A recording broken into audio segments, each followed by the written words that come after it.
Hey there folks, this is GreenXI welcoming you back to the Green Vlog. The date today is the 29th of June and funnily enough it's like this giant glowing orb in the sky and I don't understand what it is.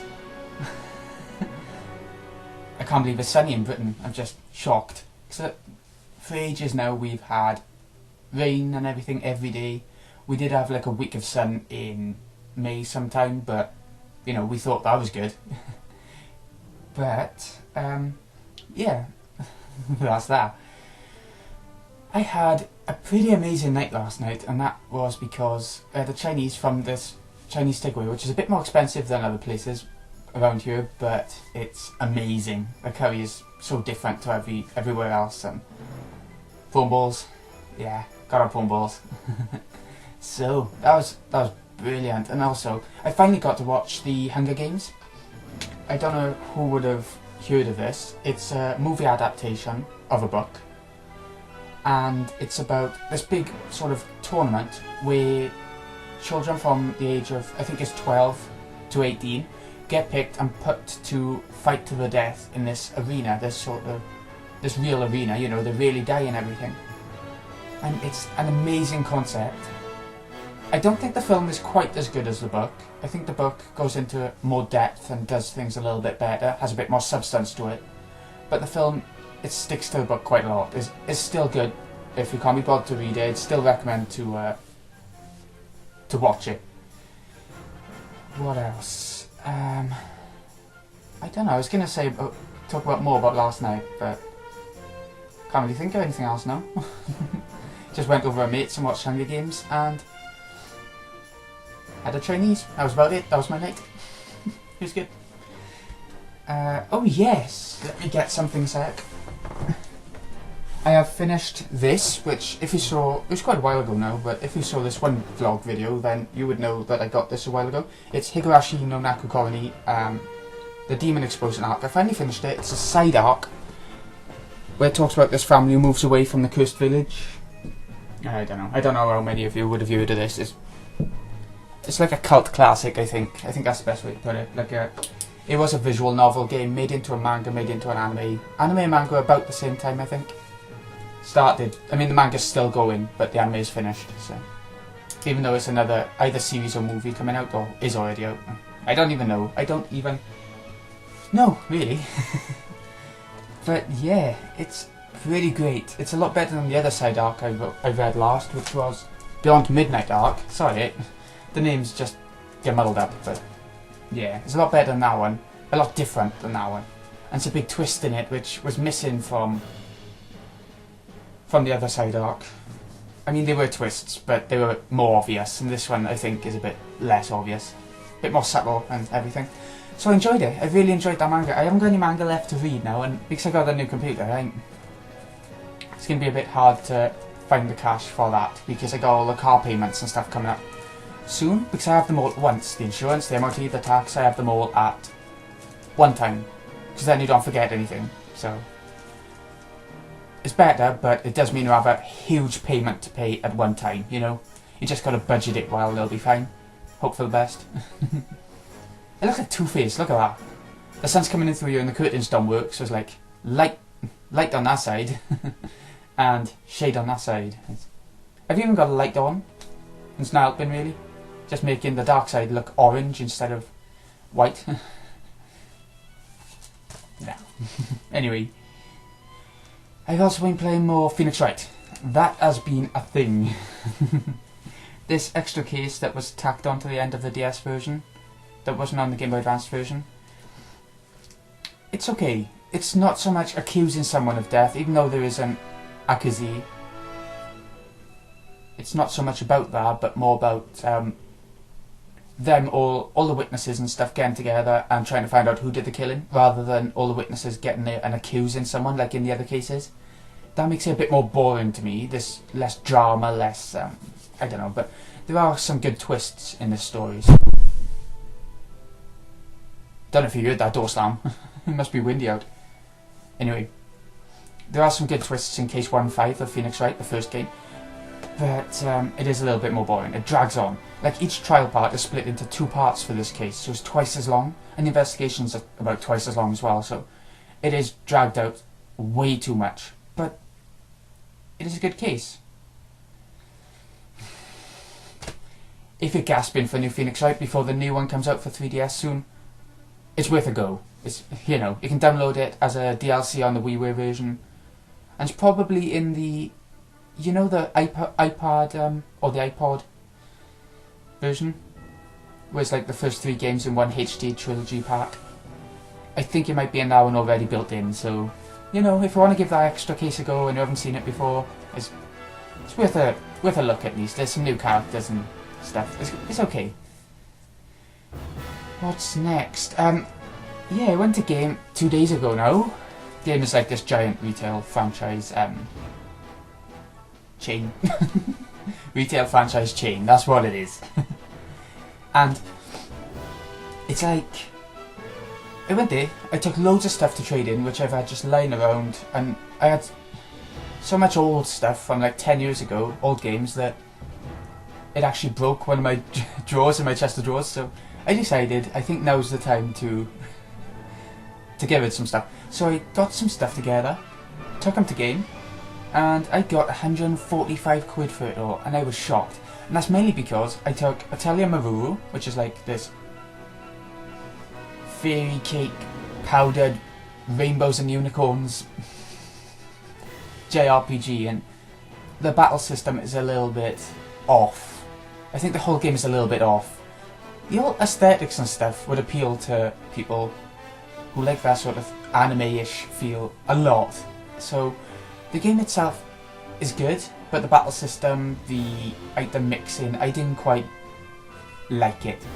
But that got me like 15-20 quid, so that boosted my trade credit up a bit. And I swapped in, let me get the receipt a sec, I want to tell you the things we can get the most for right now. Right, so we have New Super Mario Bros. Wii, which obviously is going to get you a bit, £12.50. Worth doing. £19 for Luigi's Mansion 2, that's quite new, so... And I got rid of that because it wasn't quite the same as the first one. It wasn't as good. The reviews were all saying it's a million times better, they've improved on it 10 times, you know, over. But no, it's not as good by miles, and I don't care what the reviewers are saying, they've been paid to say that. What else do we have? Paper Mario for 3DS, that's obviously new again. And again, it's not quite as good as the other Paper Marios. It ain't a proper RPG, it's more like a... You know the Paper Mario for the Wii? Super Paper Mario? It's more like that than a proper one, and the stickers just get annoying, as plain as that. What else has a lot? I think that's about it. I traded in quite a bit, you see. Silent Hill Downpour got me £12.50, which, I mean, it's a newish game, but it's not as good as the other Silent Hills. I'm finding out with a lot of the franchises lately, the Mario games aren't as good because they just keep on doing the same 2D Mario with pretty much the same levels every time. The Silent Hills aren't the same because they keep swapping between the developers and they just don't grasp it very well. The music's still good in Silent Hill, and that's one of the best things about Silent Hill, I think. But overall, I just don't think they're quite getting what Silent Hill is about, and that is linearity with a little bit of room for exploring. And Downpour just went open world as much as it could. And that didn't work. I don't think it worked. The opening was good though, with the whole prison and all that. Atelier Maruru, £15.50, yeah, like I said. It's not new, but it's pretty rare. And Sims 3, I got £7.50 for PS3, so. And with some of that credit, I got Last of Us, which is an obvious, huge game right now. £43. Yeah, it's pretty good. I mean, yeah, £43, so I got £105 left, and the rest of that money, the £105, is going towards, or roughly that amount, is going towards the PS3. So I've paid off pretty much a third, PS4. I've paid off pretty much a third of the PS4 already, because that's going to be £350 with the game. So not quite a third, but nearly there, and that's just from a surprisingly high amount that I got from the trade, so that's good. Like I was saying, Last of Us. I haven't played that much of it, even though I got it 2 days ago. I saw a lot of people playing it. I saw that it was a horror and you had to sneak around a lot, which is like whole old world horror. And it's also like Uncharted. A lot like Uncharted. The gameplay is like pretty much copy and paste, you know? There's nothing innovative about the gameplay. So I decided to get it, obviously. And it's good. It is good. It's not worth a 10 out of 10. All the reviews around the sites are going 10 out of 10, 10 out of 10, sometimes 9 out of 10. I would say 8 to 8.5 out of 10, because the cinematics are amazing. The first chapter is split into chapters just like Uncharted, but so far the chapters are much bigger than Uncharted. The first chapter was amazing. Typical sort of suburban zombie outbreak, where there's like a girl and her father in a house and the zombies start, and you know, the typical sort of thing like that. It was done so well, better than in any movie I've seen before. You actually control the girl, which is quite strange, because the father is actually the main character, Joel. So you control the girl on that part, and it's really good. It's really, really... Check YouTube if you're not going to buy it, and see the opening chapter at least, and that'll make you want to buy it. I can assure you that. If you like your horrors, if you like your zombie games, they keep saying they're not zombies, but they are. They got fungus coming out of them, but they're still... But yeah, I've played the first 2 chapters. I'm not sure if I finished the second chapter yet, but right now, I don't want to give any spoilers away, so... Yeah. 8 out of 10, or 8.5 out of 10, just because the cinematics are brilliant, but the gameplay is nothing unique and doesn't deserve a high rating because of that. It's just copy and paste from Uncharted. It's Naughty Dog, it's the same people, they're going to use the same engine, the same mechanics. But yeah, worth a go. Definitely go and get it, or at least rent it and see if you like that sort of thing. There's no demo, I don't think, on the PSN store. It's only for PS3. Yeah, that's that. It's a good game, but not as massive as the media are trying to hype it up to be. What else is there? Oh yeah. A while ago I mentioned I was going to be a part of Jerry Kane, this channel where it would be me and a couple of other people, including Jerry Kane, making game reviews, movie reviews, wrestling reviews, just a variety of all different forms of entertainment, book reviews. But I've just felt so unmotivated, not just about the channel, but about life in general really, including, I don't know, I just can't bring myself to do anything. I sound so depressed. It's not that at all. It's just, you could say laziness, but I mean, it's tough. I'm not feeling lazy because I'm willing to go out and like run around, well not run around, but go out for walks and stuff. I'm willing to be physically active. It's not laziness really, it's just I don't know. I think it's a mixture of the heat and the rain and the heat, which is quite hard to get used to. And yeah, I don't know. I don't know what it is altogether, but it won't last long, I'm sure. But yeah, that sort of flows into my Killer 7 Let's Play. Now, there aren't many views and stuff, which I don't mind. I like having only a couple of viewers because then I can sort of talk to them in the commentary section and not have to worry about missing any comments and stuff like that. But the Let's Play itself is just... it's not interesting me anymore. I mean, I've done Smile Part 1, there's not much left of the game, so I'm definitely going to finish the Let's Play. It's just hard work. So I've been putting off the practice run of Smile Part 2 of Killer 7 for a couple of days now, but I'll be doing that. I'll be doing the practice run Smile Part 2 probably tomorrow now, and then I'll start recording the day after and upload the first episode either Monday or Tuesday, so we'll be picking it back up again then, and then we'll do the last chapter the day after or day after that, because there's not long left, so I'll be a bit more motivated then, I'm sure. It's a brilliant game, Killer 7, but to Let's Play it might not have been the best idea in the world. Let's just leave it at that. And finally, I've got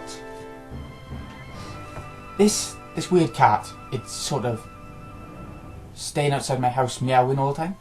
Now, this happened once before with a different cat, a different one entirely, and it would just stand by the back door and constantly meow, and it looked pretty fat, so we always thought that it was pregnant, and then suddenly it just stopped coming, so we thought maybe the kittens were out, because that's what cats do when they're pregnant. They meow to anyone and just follow them around for some reason, as if to say, I'm gonna take my kittens and have them over there, you know, follow me. So,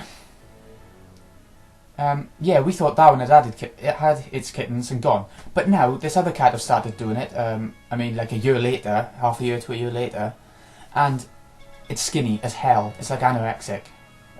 You can touch it, because it comes right up to you and starts walking in between your legs as soon as you leave the house.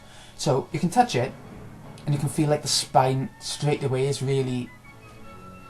Yeah, and whenever you open the back door, I've got like one of those doors where it sort of pulls open to the side, horizontal, rather than a door handle where you go like that. It's like that. So I'm like, every time we open the door, it tries to sneak in as soon as it can. As soon as the gap is big enough, which is like, that is really skinny, so it's like, as soon as it gets that far open, it pokes its head in and tries to get in. You have to kick it out. I mean, not literally kick it. You like, push with your foot, you know, yeah.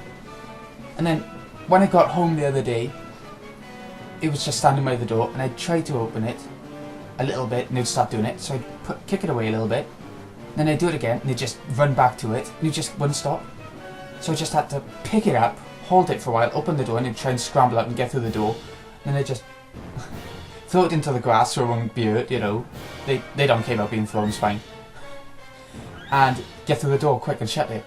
It's a nuisance, it is, but we don't have a clue whose cat it is. It doesn't got a collar, as cats shouldn't when they go outside, because they get caught in things. It doesn't got a collar, it doesn't got any sort of identity, I don't think. So I don't have a clue how to go about that. But what can you do about cats anyway?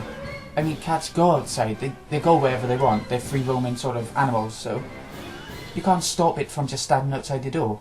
Even if it's on your territory, it is not illegal. It's not to the pet owners to stop that from happening, because that's what cats do. They just roam.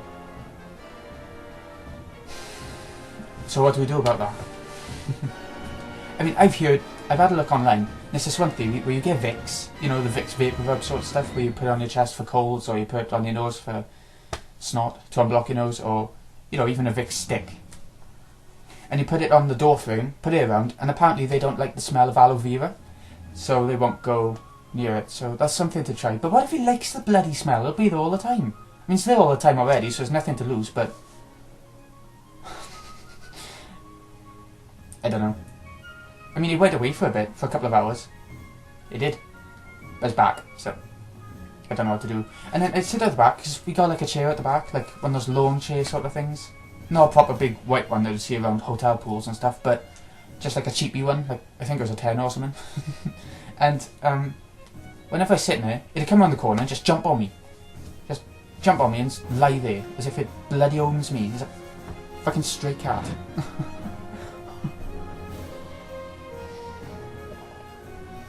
I don't know. But yeah, it's boiling, so I can stop now. And whoa! 18 minutes. I must have been talking about that bloody cat for at least 5 minutes then. But yeah, I've got some other stuff to talk about actually, but I think it's going on too long, so I'll see you the next time, which might be tomorrow, might be the day after, and I'll talk a bit more.